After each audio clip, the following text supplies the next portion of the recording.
The 16th World Bridge Series has just started, so we're going to get some new world champions. And you might be thinking, hey, wasn't there just like a world championship just a couple of months ago? Like, what happened with that? And the answer is yes. But that was actually postponed because of the pandemic. The Bermuda Bowl earlier this year was actually meant to be last year's World Championship. So we've got this fortunate event that we've got two World Championship events in the same year. So the 16th World Bridge Series is happening over in Wrocław, Poland. And the format for this is you're not country versus country. Anyone can actually form a team and enter the event. But what's happening is there is a 2-day Swiss teams, and you have to be in the top 32 teams, and then there is a knockout from there. So the Swiss started, and let's check out some of the interesting matches. So there was an absolute abundance of interesting games to choose from, and each day we've actually got 5 different matches. So I'm just picking one interesting hand from each match. So here we're looking at Fleischer versus Comfort. So here North-South are Team Fleischer, East-West are Team Comfort. So for this one, we had a relatively innocuous option where 1 spade passed 3 hearts, which was a spade raise.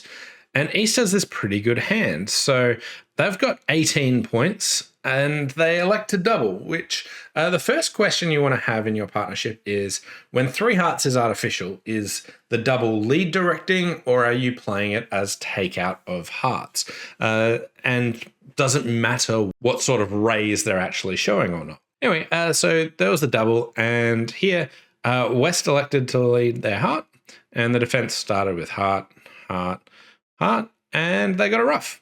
And from here, South has 1 diamond, loser, and 1 club, but they can throw the club in the north hand away on the Queen of Hearts and not lose that. They also have some spade issues, but they've now got a ruff with the King Doubleton spade. So now when it goes club, they win. They play a spade to the ace, dropping the now singleton king, drawing the other trump, and they've got 9 tricks.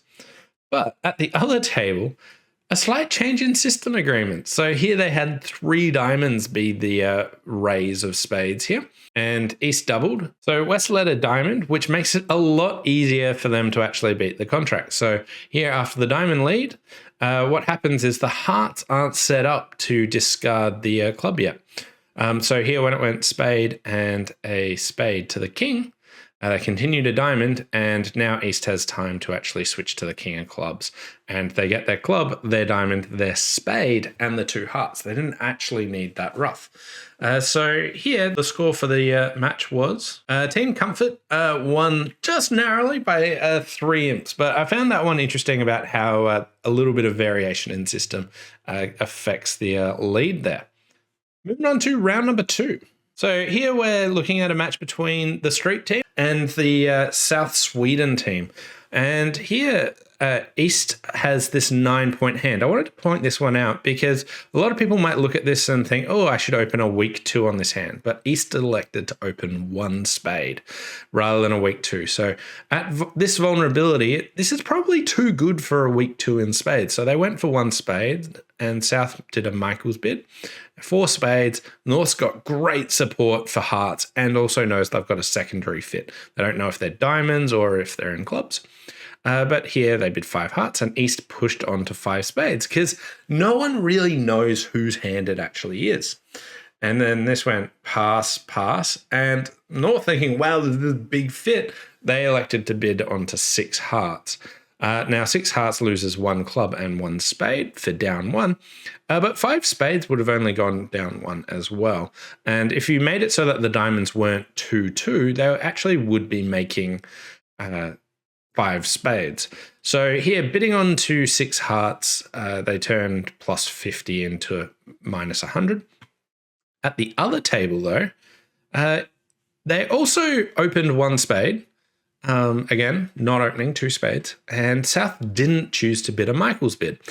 Now, when West showed support, went pass, 3 clubs, which was just any minimum hand, and South not able to bid a Michael's bid now, just elected to bid their diamonds, which is a better suit. West then got in with spades, and North was like, I have a great hand, let's bid 5 diamonds. And it's pretty rare that you actually sacrifice 5 over 5, and there's not the information that there was this wild distributional hand. So East-West just elected to pass and try and beat them, but 5 diamonds comes home pretty comfortably.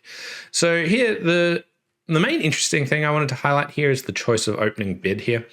But whether or not you actually Michaels here. Personally, I would bid Michaels Q bid, and I can see North-South getting to 6 hearts pretty easily over 5 spades. But it's interesting that the slower approach here allowed them to get to 5 diamonds and not push the East-West pair into trying to bid 5 spades. It's one of these ones where there's a wild distributional hand and no one really knows whose hand it actually is and where should you actually stop. And often in these spots, taking the push on is usually right just for a bit of insurance, because if you turn your minus 50 into a minus 100 like they did at that other table, it didn't cost too much. But if you let them make their game contract, it can cost quite a few imps. Anyway, the result from this match was quite a good win to South Sweden, and it all came right at the end here. So we had this 12 imps here and another 14 imps on the final board, but a strong finish from South Sweden. Moving into round number 3. So here we've got Team Canada versus the Drin team.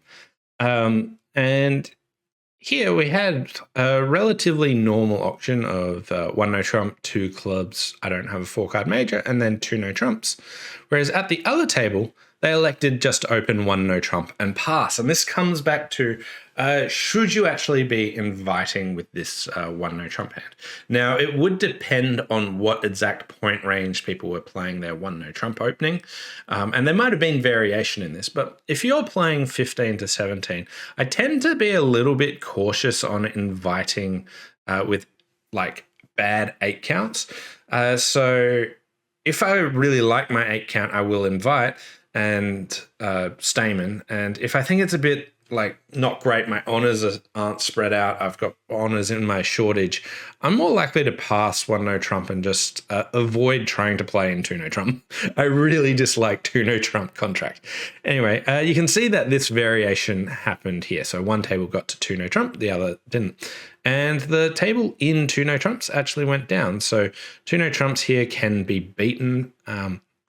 It is worth noting that it's a pretty funny diamond position here. So here it went top diamond, and you see the jack, and then you get the ace of diamonds. But look at how big this 7 of diamonds actually becomes. They get their 8, and your 4 to the 7 is good enough to be a stopper. So if we go back to the start, Queen 9 Dalton, the Jack 10, this measly 4 to the 7 was good enough to stop. But unfortunately, they're still going down in 1 no trump, in 2 no trumps. So here, I thought this was a really interesting decision about, do you push on to invite or not, trying to get to a game contract with your 8 count. Most people are taught when you've got 8 points, you can stay and go right ahead. I like to narrow my range to really avoid getting to 2 no trumps, just because I don't think it's a great contract. So the score from this match was the Dren team won by 6 imps, 13 to 7. So moving into round number 4. Here we've got a match between Leibowitz and Apris Bridge champs. Here we had an auction where it goes 1 spade, and North has this 18 count and opts to overcall a no trump. And it went pass, pass, and West now bid 2 hearts. Now at one table, they actually made a takeout double. Here they have a maximum hand and they've got both minus, and they want their partner to try and bid on. And this got East to raise and then them to get to 4 hearts. Whereas at the other table, North passed and East looking at their 5 high card points pass. They do have 4 card support, a singleton.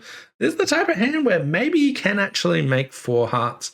I kind of like the 3 heart bid, but I think with the takeout double, I'm much more inclined to actually try and find that bid, because if I pass and they bid on to 3 of a minor, presumably clubs, I would actually push on to 3 hearts. Now, it is worth noting this South hand has an incredibly awkward decision if East actually passed over here. What would you do with the South hand if it went 1 spade, 1 no trump, pass, pass, 2 hearts, take out double from partner, pass? What suit do you want to bid? Like, do you want to try and bid spades, the suit that you know you're running into a 5-1 break? Or do you want to try and bid a 3-card minor at the 3 level? If so, do you choose diamonds? Now, they might be able to bid something like 2 no trumps scrambling and ask their partner to choose where they want to go. And they might be able to find their way to 3 clubs. But if they bid to 3 diamonds, it could have gotten pretty messy. And I'm not sure how well 2 spades would fare either. Probably okay. Your spade pips are pretty good, and there's a singleton 10, and the north hand's quite strong. But here in 4 hearts, Medalla got the king of clubs lead, which they ducked, and then they won the ace, and they started cross-ruffing.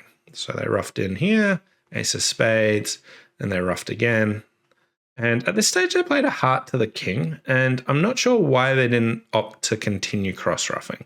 So if you just backtrack, at this stage, if you keep cross-ruffing, you'll still make this contract. But the heart to the king just meant that they were a trick short, and they ended up going 1 down in 4 hearts, when at the start of the hand, they can actually make 11 tricks if there's not a heart lead. Whereas at the other table, which actually just stopped in 2 hearts, a spade, a no trump, pass, 2 hearts, no takeout double. Here, they got the king of clubs lead as well, and they just went cross-ruffing straight away. And from here, they actually wrapped up 11 tricks relatively comfortably.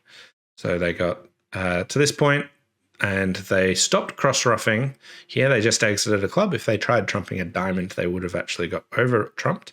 When they exited a club, North was just stuck on lead, and then eventually had to lead away from their queen of hearts at the end. So 11 tricks there. So the score from this match was the Apris Bridge Champs won pretty handily, 17 imps, but 19-2. And no big swings, just a few small swings throughout all the match. Now into the final round of the day. And okay, so here we've got the Mavericks versus Gupta. And here we had a hand where we had 1 heart, East bid 1 no trump, which actually showed spades, and they got to 3 spades, 4 spades. At the other table, they played it the other way up, a heart, a spade, 3 spades, 4 spades. Now, on this auction, I think South's got a pretty awkward lead. What do you actually choose from this hand? And basically on this one, you need to get your 2 diamonds pretty early before East can actually throw some away on the hearts. Zach Grossack did well. He started with the ace of diamonds, and they threw the king away, so he knew to continue it, and then a low diamond over, and partner won the 10. Now, at this stage, Michael Rosenberg opted to underlead his ace of clubs. He doesn't know that Zach's got the king of clubs, but if Zach's got the queen, it's also a good spot to play a low club because declarer might need to actually guess. So I went low club, and Zach wins the king. And at this stage, I'm not sure why, but he played a diamond, which gave them a rough and discard, and they actually made their contract. Maybe he thought that East can't throw all of their clubs away, potentially, but I think there is a genuine risk. Like, the heart suit's pretty good, so I don't actually know why I would do that. At the other table, they played it the other way up, which gives North a much easier diamond lead.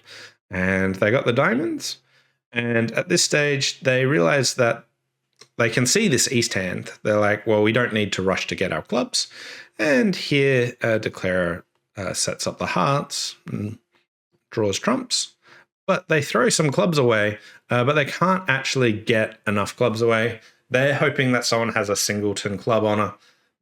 It doesn't happen. No rough and discard, and they're actually down 1.